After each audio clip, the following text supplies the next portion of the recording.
Petugas Satreskrim Polres Sukabumi Kota, Jawa Barat menangkap 4 dari 6 pelaku penipuan investasi bodong berjumlah miliaran rupiah. Modus pelaku dengan bisnis sewa hunian rumah dan menjanjikan para korbannya menerima keuntungan investasi. Para korban melaporkan perusahaan CV Amanah Abadi Properti ke Polres Sukabumi Kota yang diduga melakukan penipuan dengan modus gade kontrak rumah dengan besaran 20 juta hingga 100 juta rupiah per orang. Dari hasil penyelidikan, diketahui total korban sebanyak 186 orang mengalami kerugian hingga 5,9 miliar rupiah. 4 orang ditetapkan sebagai tersangka. Sementara 2 orang lainnya selaku pelaku utama milik CV. Adapun modus para pelaku dengan cara mengajak dan membujuk para korban untuk dicarikan tempat tinggal dengan sistem gade rumah. Korban juga diiming-iming keuntungan dari investasi sewa gade hunian tersebut. Polisi menyita sejumlah barang bukti berupa dokumen perjanjian dan kwitansi, 1 unit komputer, dan 5 lembar foto konstruksi pembangunan. Para pelaku terancam hukuman maksimal 4 tahun penjara.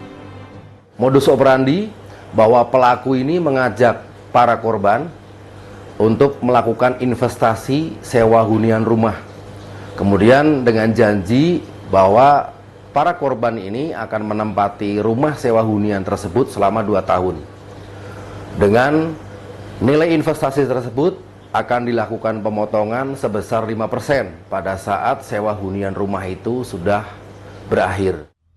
Tersangka utama investasi bodong dengan modus gade hunian rumah senilai 5 miliar rupiah kini menekam usai diserahkan rekannya ke Polres Sukabumi Kota. Tersangka berinisial H ini menghabiskan uang para korban untuk kepentingan pribadi dan operasional selama menjadi direktur dan pemilik CV Amanah Abadi Properti.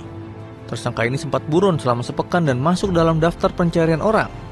Hingga saat ini korban investasi bodong dengan modus gade hunian rumah mencapai 186 orang dan diperkirakan terus bertambah.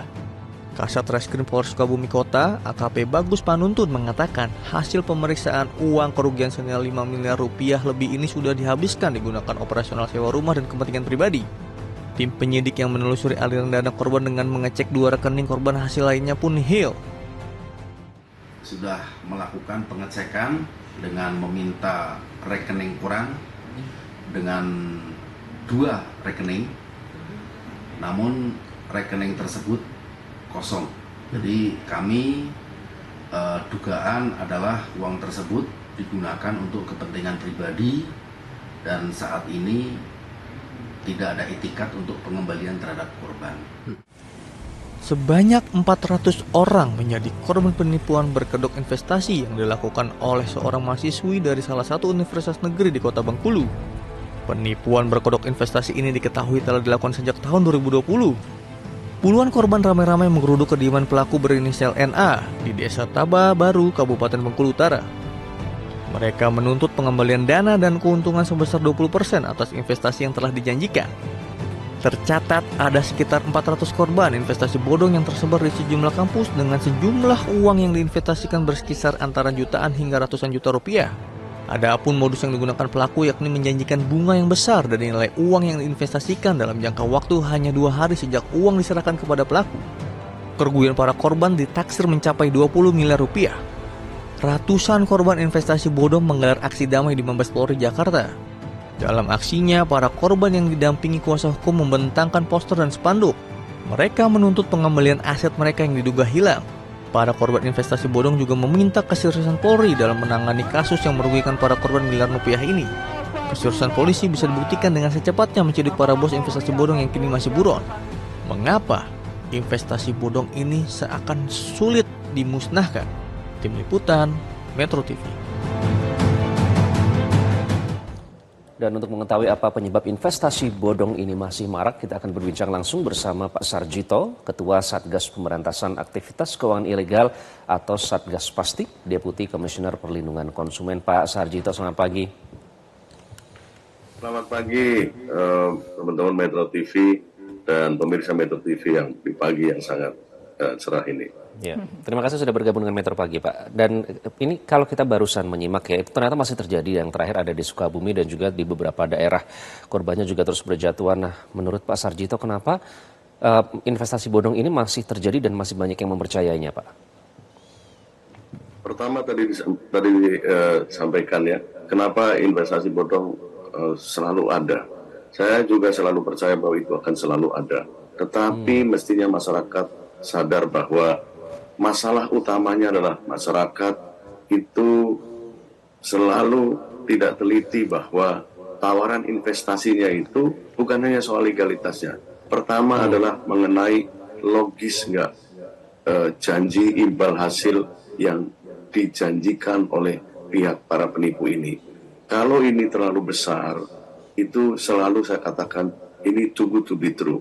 Tetapi rupanya masyarakat Indonesia tidak pernah menyadari dari semua golongan, karena ini investasi bodong ini dari semua golongan itu ketipu. Oleh karena itu, pertama yang harus dilakukan adalah mengecek apakah logis nggak ini memberikan keuntungan yang sebegitu besar. Tadi saya dengar juga di 20%. Itu tidak mungkin. Oleh karena itu, selain logis atau tidaknya, harus cek legalitasnya.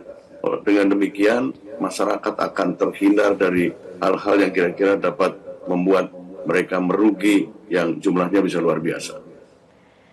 Iya, Pak Sarjito, ini kan memang secara modus sudah beragam ya. Seperti di Sukabumi ini kan modusnya ini hunian. Jadi janjinya itu bukan uang, tapi ada aset yang diberikan kepada para pelaku ini. Nah, bagaimana cara mencurigai ketika kita ditawari oleh investasi seperti ini tuh, apa yang harus diperhatikan oleh masyarakat? Tadi saya sampaikan, yang paling sederhana adalah logis atau enggak.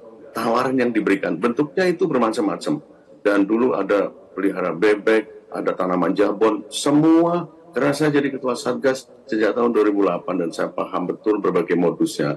Tetapi yang tadi saya sampaikan bahwa pertama, masyarakat kadang buta mata sehingga padahal sebenarnya, karena ada contohnya misalnya yang sukses, padahal itu adalah bagian dari gali lubang tutup lubang. Karena investasi bodong itu selalu pelakunya adalah menggali, menjadikan korban yang satu, kemudian ditutup yang pertama, terus begitu. Akhirnya pada waktunya karena itu bukan investasi, lalu kemudian tidak sanggup lagi. Karena keuntungan yang dijanjikan kepada para korban ini terlalu besar. Dan itu adalah sebuah kebohongan. Belum lagi legalitasnya masih bohong. Belum lagi sekarang dengan era digital penawarannya lewat yang serba mudah. Oleh karena itu, memakai juga seolah-olah izinnya pun tidak bisa diverifikasi. Oleh karena itu kita di Satgas itu memberikan kemudahan. Bahwa teleponlah ke OJK, pasti kita bisa ketahui apakah investasi yang ditawarkan oleh para penipu ini adalah logis atau tidak dan juga berizin atau tidak. Dan kami dari Satgas bisa memastikan. Silakan telepon ke OJK 157 atau kanal yang lain itu yang punya Satgas. Maka kita akan pastikan, ajari masyarakat bahwa kita akan bisa bilang, ini bukan, jangan investasi di sini. Kira-kira itu, untuk membuatnya lebih mudah. Satgas sudah menyediakan hotline begitu ya Pak Sarjito ya. Tapi masalahnya kita kan melihat Betul. ini modusnya semakin canggih, semakin bervariasi. Pak Sarjito tadi juga bilang korbannya ternyata bukan hanya dari kalangan tertentu saja. Mulai dari kalangan bawah sampai kalangan atas, mereka yang terdidik maupun yang kurang terdidik. Artinya modus semakin canggih, korbannya semakin bervariasi. Nah, bentuk sosialisasi seperti apa Pak yang seharusnya dilakukan oleh teman-teman dari pihak berwenang supaya ini nyampe ke masyarakat dari berbagai kalangan itu tadi dan tidak lagi jatuh korban? Baik, untuk edukasi kita tentu melakukan edukasi dengan berbagai macam cara dan dengan teknologi tentu kita dengan memakai media sosial apapun. Tetapi kembali lagi penduduk Indonesia itu terlalu banyak untuk sampai mereka tahu semua. Oleh karena itu masyarakat saya himbau bahwa kembali lagi yang paling utama adalah edukasi apapun sepanjang masyarakat masih tidak rasional, mengharapkan adanya keuntungan yang sangat besar, itu pasti gejala yang sangat susah. Karena yang tadi saya sampaikan, bahwa masyarakat mesti tahu bahwa memberikan keuntungan atau imbal hasil yang sangat besar, itu pasti indikator utama bahwa ini adalah modus-modus penipuan yang mengatasnamakan jenis-jenis investasi yang ragamnya itu akan terus beragam. Karena para penjahat pasti akan mutan dari cara yang satu ke cara yang lain. Yang kedua, yang tadi saya sampaikan, masyarakat Indonesia laporkan ke Satgas. Karena kami melakukan edukasi pun sekarang di era yang serba digital, banyak sekali hal-hal yang masyarakat pun di media sosial nggak pernah ngerti sebenarnya ini yang benar yang mana. Gitu. Oleh karena itu, laporkan ke Satgas dulu untuk melakukan verifikasi bahwa ini tidak logis, ini tidak benar, ini tidak berizin. Iya Pak, sebenarnya apa kendala dan juga kesulitan dari pihak OJK untuk memberantas para pelaku investasi bodong ini? Apakah memang sudah semakin banyak pelakunya dan cukup diam-diam gitu melakukannya atau seperti apa? Tadi saya sampaikan bahwa yang namanya investasi bodong dan sejenisnya, penipuan, itu selamanya menurut saya tidak akan pernah hilang. Yang paling bisa dilakukan adalah memitigasi atau mengurangi jumlahnya dengan masyarakat menyadari. Jangan sampai masyarakat menyadari setelah mereka jadi korban. Oleh karena itu saya sampaikan bahwa edukasi yang masif kita sudah lakukan dengan berbagai macam cara, tetapi penduduk Indonesia begitu banyak. Tadi saya sampaikan bahwa pengalaman saya menjadi ketua Satgas membuktikan bahwa setiap saat itu masyarakat dari semua kelompok, bukan hanya soal edukasi pendidikannya saja, tetapi selalu tergiur dengan keuntungan yang sangat besar, keuntungan yang tidak masuk akal itu. Oleh karena itu dari mulai masih ingat umroh yang bodong, yang terlalu murah. Nah oleh karena itu maka kita harus membuat budaya baru, budaya yang tidak mudah percaya, budaya yang membuat kita itu menjadi semakin hati-hati terhadap bentuk tawaran apapun, sehingga kita menjadi alert bahwa rasionalitas kita akan terbuka. Karena ingat, investasi bodong selalu pakai figur-figur, kemudian pakai cara-cara yang seolah-olah ada saudaranya yang sudah sukses, bisa 2 bulan, 3 bulan, bahkan beberapa tahun. Padahal itu kalau jumlahnya banyak, maka proses gali lubang tutup lubangnya itu menjadi sangat sukses. Jadi pertama saya selalu katakan, itu rasionalitasnya yang harus masyarakat ketahui. Oke, perubahan mental juga ya Pak ya, dan secara kultural juga itu yang Betul. membutuhkan waktu yang cukup lama dari masyarakat sendiri. Nah kemudian soal pelaku Pak, apakah ini artinya hukuman untuk para pelaku ini perlu ditinjau ulang? Karena sejauh ini kalau saya tahu, mohon dikoreksi jika salah, itu hukuman maksimal hanya sampai 4 tahun Pak bagi para pelaku investasi bodong ini. Makanya jenis-jenis ancaman deliknya itu, kalau itu ada di wilayah kewenangan OJK dan Bank Indonesia, atau yang saya sebut yang diatur oleh Undang-Undang P2SK, itu ancaman hukuman cukup besar. Dan hubungan denda pun sampai 1 triliun rupiah. Tetapi kadang-kadang modusnya itu tidak masuk ke dalam wilayah delik itu. Oleh karena itu ada yang kenanya 378 penipuan, ada yang 372 penggelapan, paling ditambahi dengan pencucian uang, dan modus-modus lain yang para pelaku bukan karena pintar, tapi karena memang modusnya yang sederhana, tetapi masyarakat mudah sekali merasa itu hal-hal yang sangat logis. Nah, oleh karena itu para penipu ini yang biasanya kadang-kadang ini mohon maaf nih, kadang-kadang hukumannya pun sangat rendah, dan yang paling tragis adalah tidak pernah ada remedi.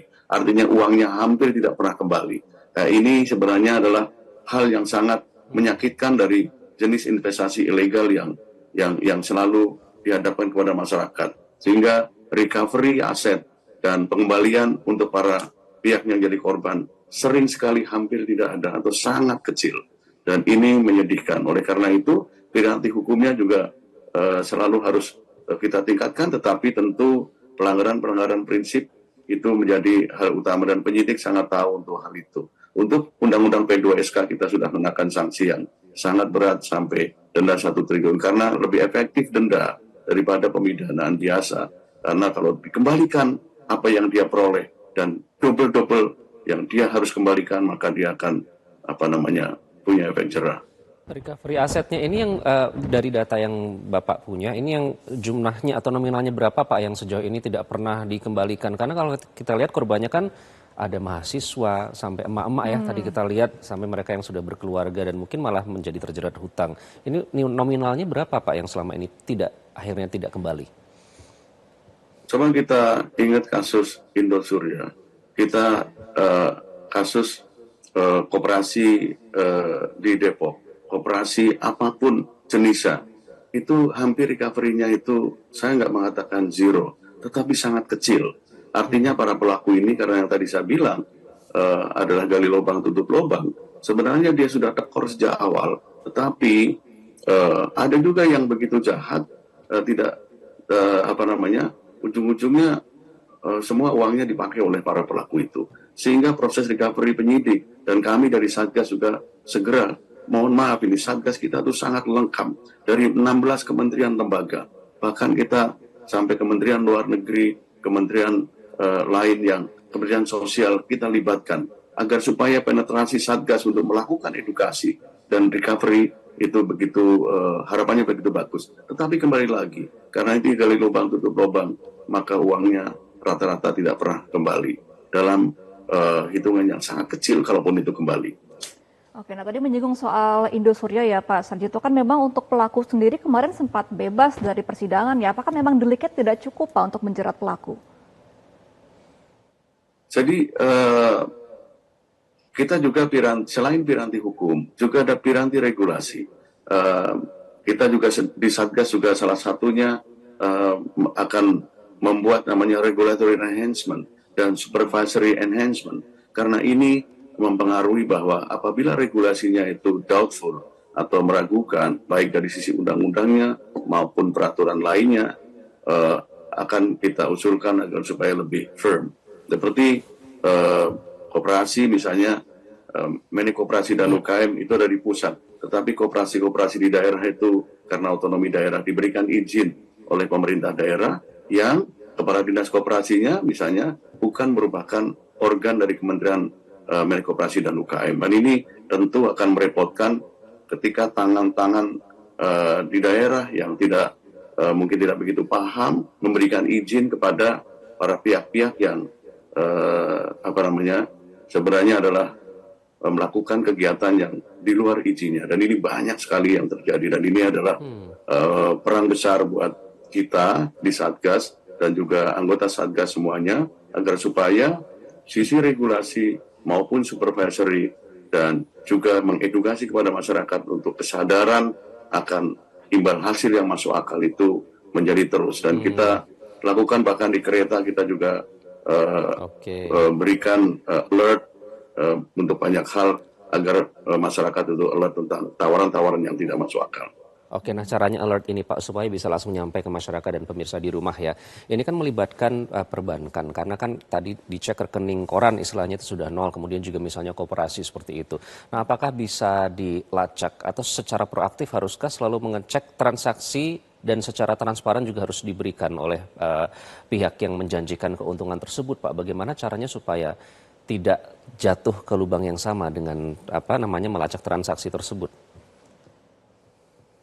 Pelacakan transaksi itu mudah dilakukan, tetapi harus ada aduan dulu. Itu pertama. Kemudian kalau transaksi-transaksi yang melibatkan model-model penipuan kayak tadi di Sukabumi, itu transaksi yang tidak kelihatan di sisi perbankan. Coba cuma 5 miliar atau 6 miliar dan disetor sama orang-orang itu rekening yang sama, dan jenis transaksi di perbankan itu sudah sangat luar biasa. Makanya kalau yang unusual pasti akan tercapture baik oleh PPATK maupun oleh itu banknya sendiri.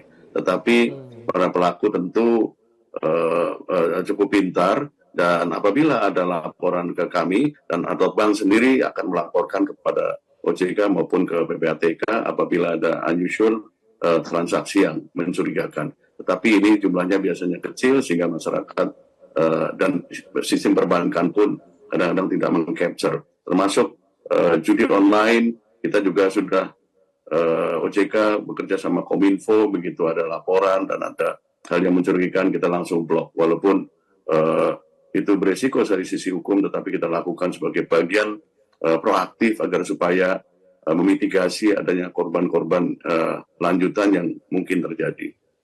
Oke. Baik, berarti mitigasi dan juga proaktif masyarakat ya untuk agar terhindar dari investasi bodong ke depannya. Terima kasih Pak Sarjito selaku Ketua Satgas Pasti. Pak Sarjito, selamat kembali beraktivitas. Tugasnya Pak bertambah Sarjito. ya dengan judi online juga sekarang. Terima kasih Pak Sarjito sudah bergabung dengan Metro Pagi. Terima kasih teman-teman. Jelajahi cara baru mendapatkan informasi. Download Metro TV Extend sekarang.